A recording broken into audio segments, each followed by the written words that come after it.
اور جو نماز کے اندر عمل ہے اس کی طاقت اور ہے.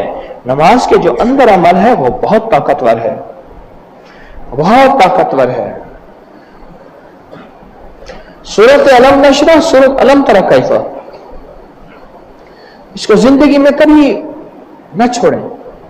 اپنی سنتوں میں, اپنی اکیلی نمازوں میں, اپنی تنہا نمازوں میں نہ چھوڑیں.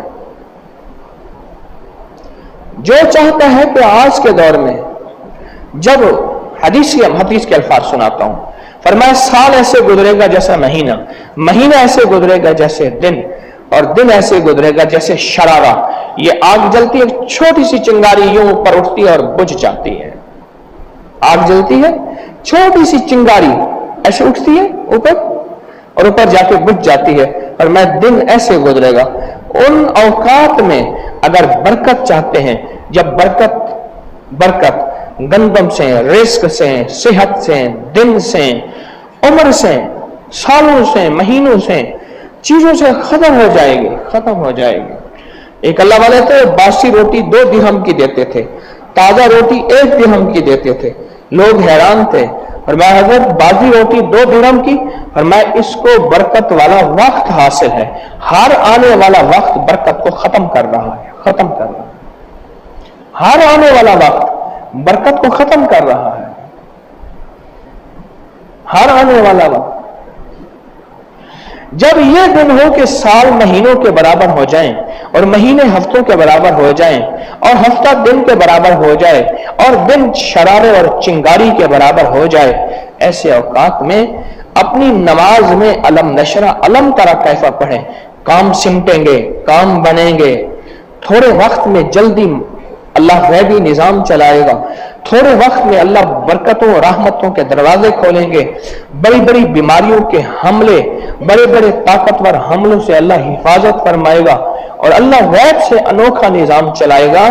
اللہ غیب سے انوکھا نظام چلائے گا.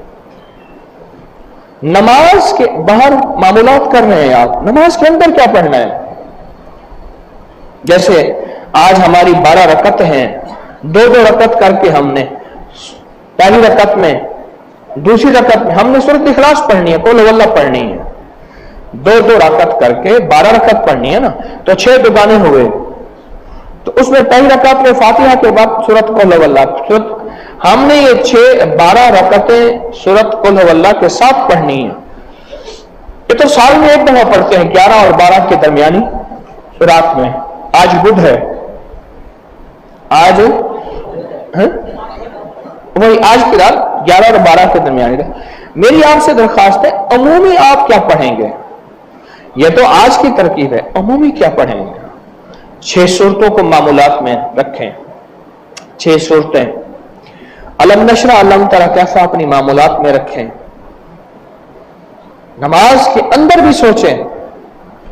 اور تیسری چیز جو نماز کے اندر پڑھنی ہے وہ سورۃ توبہ کی آخری 2 آیات, ان کو نہ کبھی بھولیے گا. سورۃ توبہ کی آخری 2 آیات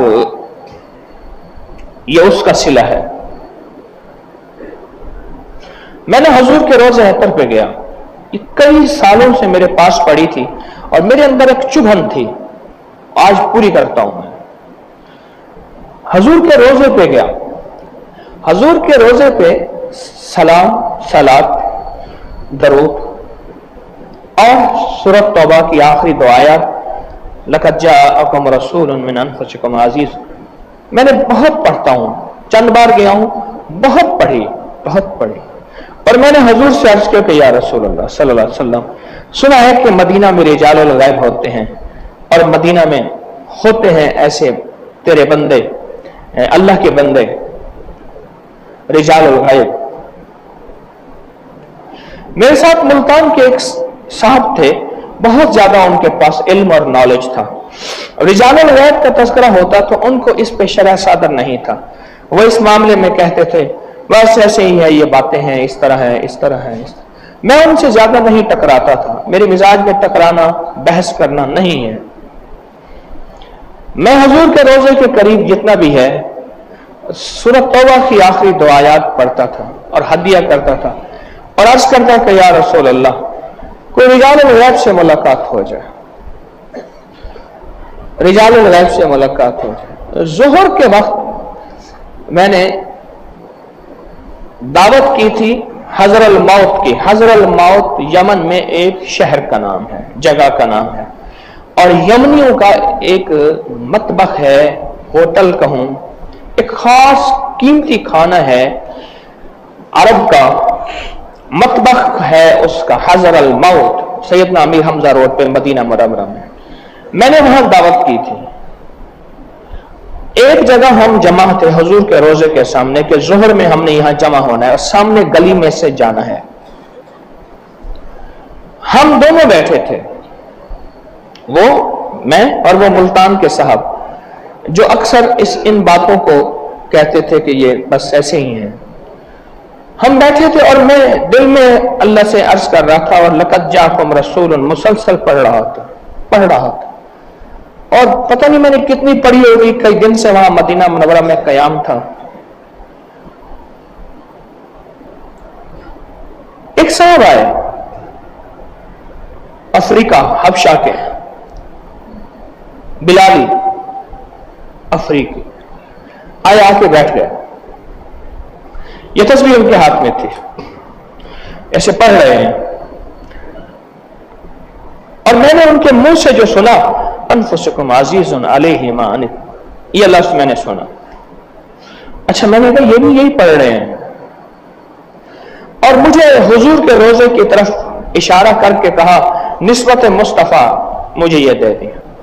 لے لی, اور ان کو پھر عربی زبان میں کہنے لگے. ان کو وہ عربی سمجھتے تھے اور بولتے بھی تھے, میں تھوڑا سا سمجھ لیتا ہوں.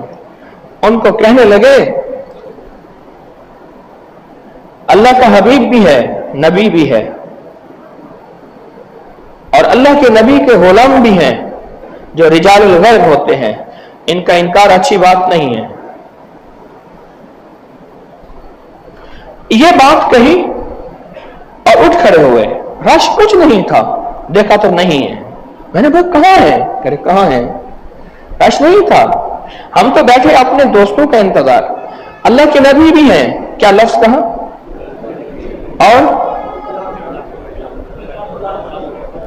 رجال الغیب بھی ہیں, اور آگے کیا کہا,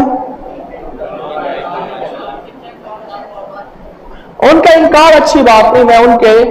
میں ان کی جو عربی زبان کے الفاظ تھے اس کا میں نے مفہوم عرض کر دیا. اللہ لفظوں کی کمی بیشی معاف کرے. اللہ کے نبی بھی ہیں اور رجال الغیب بھی ہیں, ان کا انکار اچھا نہیں ہے. معلوم ہوا وہ رجال تھے, وہ ابدال مدینہ تھے. وہ تسبیح دے گئے, اور یقین جانیے یہ تسبیح لکڑی کی بنی ہوئی ہے. یہ تسبیح جس دن سے یہ تسبیح میرے پاس آئی ہے, میں آپ کو کیا بتاؤں. میں نہیں کہتا میں ولی بن گیا ہوں یا میں خود رجال الغیب بن گیا ہوں, تو دعویٰ نہیں کر سکتا. میں سمجھتا ہوں اس تسبیح کی برکات کا تعلق میری ذات سے نہیں, نہ میرا کوئی کمال ہے. یہ لقد جاءکم رسول من انفسکم عزیز علیہ ما. یہ آیت ہے سورۃ توبہ کی آخری 2 آیات. میں نے کہا کہاں ہے, کہاں ہے؟ کہنے لگے تھے کوئی رجال الغیب اور مجھے سمجھانے آئے تھے, اور یہ تسبیح آپ کو دی ہے حضور کی نسبت سے. کہنے لگتا ہے کہ ایسے ہے جیسے حضور نے بھیجی ہے. مجھے کہنے کہ اس تسبیح کا حصہ, میں نے کہا حصہ تو تجھ اسے ملے جو مانے. حصہ تو اسے ملے جو مانے. کہہ رہے آدھا آدھا کرنا. میں کہا جو مانے تو اسے ملے, آپ کو دی ہوتی تو آپ لیتے. انہوں نے دی مجھے ہے حضور کے روضے کی طرف اشارہ کر کے.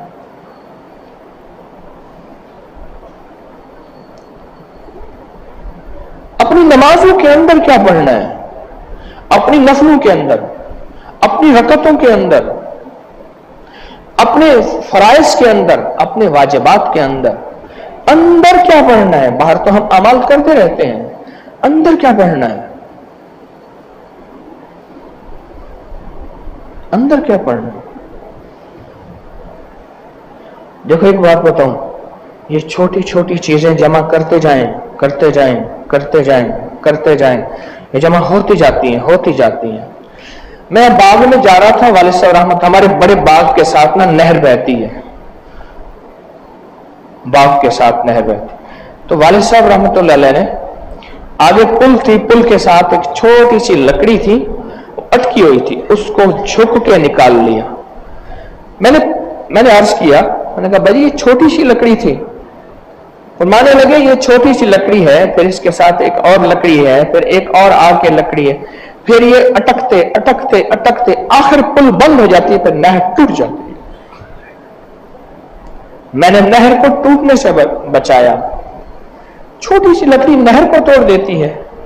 اس طرح چھوٹے چھوٹے ذرے زندگی میں جمع ہوتے ہوتے ہوتے ایک وقت آتے ہیں برکتوں کے دروازے، وَلِلَّهِ خَزَائِنُ السَّمَاوَاتِ وَالْأَرْضِ، زمین و آسمان کے خزانے ان چھوٹے چھوٹے ذروں کے جمع ہوتے ہوتے ہوتے ہوتے، یہ چھوٹے چھوٹے ذرے جمع ہوتے ہیں، یہ چھوٹے چھوٹے عمل جمع ہوتے ہیں اور زندگی میں رنگ گھول دیتے ہیں اور زندگی میں برکتوں کے دروازے کھلوا دیتے ہیں۔ یہ چھوٹی چھوٹی چیزیں، ان چھوٹی چھوٹی چیزوں کو چھوٹا نہ سمجھیں۔ اپنی نماز کے اندر کیا پڑھنا ہے، رکعتوں کے اندر کیا پڑھنا ہے۔ آپ قل ہو اللہ پڑھتے ہیں، صرف قل ہو اللہ نہیں، باقی قرآن بھی تو ہے۔